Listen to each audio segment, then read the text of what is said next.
the real reason behind the Iran-America-Israel conflict introduction. The tension between Iran, America, and Israel is one of the most complex and consequential conflicts in modern geopolitics. Despite there being 57 Islamic countries in the world, Iran finds itself at the center of a prolonged standoff with two of the world's most influential powers. But why? What makes Iran so unique that both America and Israel see it as a threat? To understand this, we need to trace the origins of the conflict all the way back to World War II. The origins, World War II and the rise of a puppet king during World War II. Countries were largely divided between supporting the British Empire and Nazi Germany. While most nations sided with the British, Iran's Shah chose to ally with Hitler. This move greatly angered the British Empire, which soon launched a military campaign against Iran. Under pressure, Iran's Shah surrendered quickly and begged to retain his throne. The British agreed, on one condition: he must abdicate in favor of his 22-year-old son, Mohammad Reza Shah Pahlavi, who was a staunch ally of the West.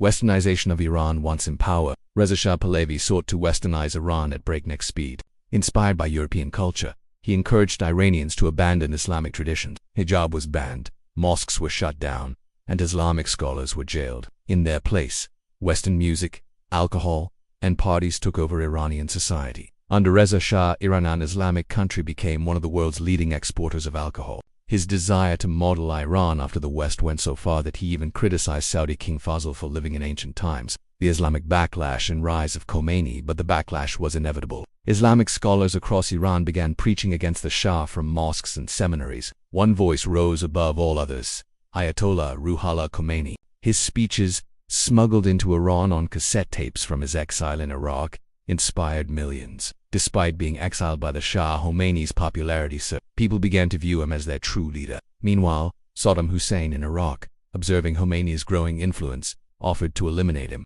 but the Shah declined, underestimating Khomeini's reach. The final blow: the party that ended a monarchy. In a move that would become a monumental era, the Shah organized the most lavish party in modern history to celebrate the revival of the Persian Empire. Gold-plated dinners, a specially built desert city, and hundreds of limousines showcased the event. This extravagance, while Iran's population struggled with poverty, pushed the public fully into Khomeini's camp. Khomeini labeled the Shah the Yazid of the modern era, invoking deep Islamic historical symbolism. The revolution and death to America. Eventually, the Shah fled Iran under growing pressure, and Khomeini returned after 14 years in exile to a hero's welcome by over 7 million Iranians, a world record crowd. His return marked the beginning of an Islamic republic, and the chant "Death to America" resounded across Iran for the first time. Soon after, Iranian students seized the U.S. embassy and took 50 American hostages, demanding the return of the exiled Shah.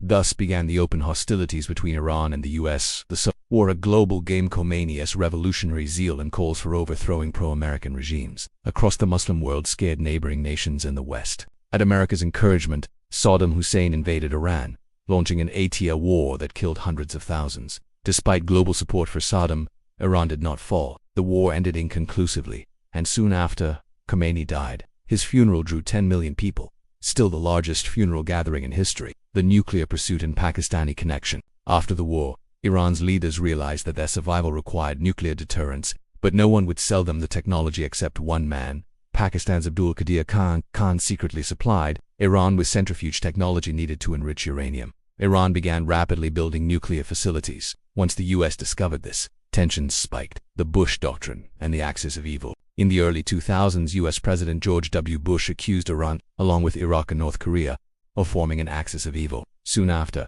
America invaded Iraq under false pretenses of weapons of mass destruction. With Afghanistan and Iraq now under U.S. control, Iran was surrounded, yet its supreme leader, Ayatollah Khomeini, issued a fatwa declaring nuclear weapons haram in Islam. The JCPOA nuclear deal and its collapse in 2015, Iran and world powers, including the U.S. under President Obama, signed a joint comprehensive plan of action. Iran agreed to limit its nuclear program in exchange for lifting of sanctions. However, Donald Trump withdrew from the deal in 2018, reimposing harsh sanctions that devastated Iran's economy. In response, Iran resumed nuclear enrichment. The death of Qasem. In 2020, Trump ordered the assassination of Qasem Soleimani, Iran's top military commander. The act enraged Iranians and pushed tensions to new heights. Raisi's hardline stance. After Soleimani's death, Ibrahim Raisi, a hardliner, was elected president. Under his leadership, Iran restarted its nuclear ambitions and increased support for anti-Israel groups in the region. The mysterious death and new hope.